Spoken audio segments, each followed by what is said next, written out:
जय श्री राम। मेरे सर्वस्व प्रभु श्री राम जन्मोत्सव यानी कि श्री राम नवमी की आप सभी लोगों को बहुत बहुत हार्दिक शुभकामनाएं, शुभेच्छा।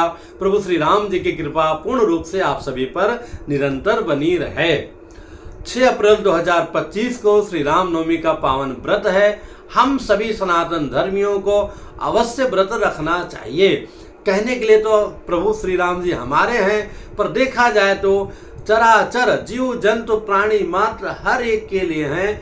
जो अच्छा है उसके लिए भी, जो बुरा है उसके लिए भी, सभी के कल्याण करता है। रावण इतना बुरा था, उसका भी उन्होंने उद्धार किया। इसीलिए पूरे विश्व में श्री राम नवमी का जो है पावन पर्व मनाया जाता है। और हमारे सनातन धर्मी हिंदुओं के लिए तो भगवान श्री राम जी, कान्हा जी, श्री कृष्ण जी तो मुख्य स्तंभ हैं।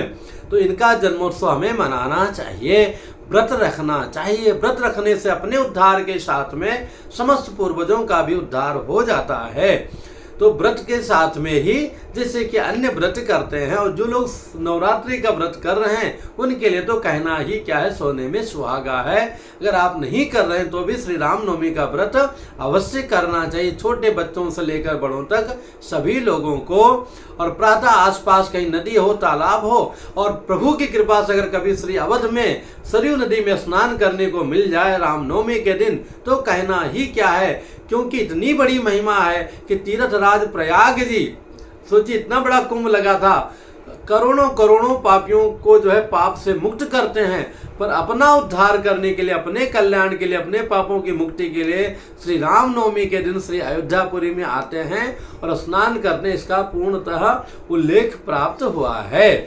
तो अगर वहां नहीं भी जा पाए अयोध्या जी, तो भी जहां पर है वहीं राम जी को बुला लीजिए, घर को सजा दीजिए, रंगोली वगैरह बनाइए, बंधनवार लगाइए। और अगर बाहर हनुमान जी की प्रतिमा है तो उनको विशेष रूप से सजाना चाहिए, शंख चक्र बनाइए, नहीं तो उनका स्टिकर लगाना चाहिए। और मध्याह्न काल में श्री राम जन्मोत्सव घर को अपने सजा धजा करके स्वयं पीला वस्त्र इत्यादि कलरफुल वस्त्र पहन करके मनाना चाहिए। और बहुत लोग तो जन्मोत्सव के बाद ही पारण कर लेते हैं, पर ये जन्मोत्सव के बाद नहीं, उत्सवांत यानी कि अगले दिन दशमी को पारण। जो लोग नवरात्रि व्रत कर रहे हैं उनको भी दशमी में पारण करना है, और जो लोग केवल श्री राम नवमी का व्रत करेंगे उनको भी दशमी में ही पारण करना है। जो वृद्ध हैं, बालक हैं, बहुत बच्चे हैं, बिना खाए पिए कुछ वैसा नहीं रह सकते हैं, उनको भी उत्तम तो यही कि निर्जला व्रत रहते हुए कम से कम जन्मोत्सव के बाद में 12:30 बजे के बाद में जल इत्यादि ग्रहण करें। मेरे भाई बंधु,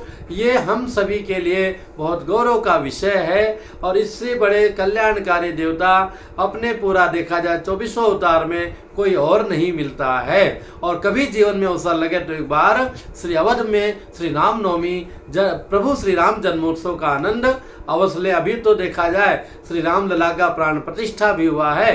तो आप सभी लोगों को पुनः बहुत बहुत शुभकामनाएं। इस व्रत का इतना बड़ा महत्व है कि जो है व्रतार्क में आया है, अगर संहिता में आए, बहुत सारा विधान वीडियो बहुत बड़ा हो जाएगा।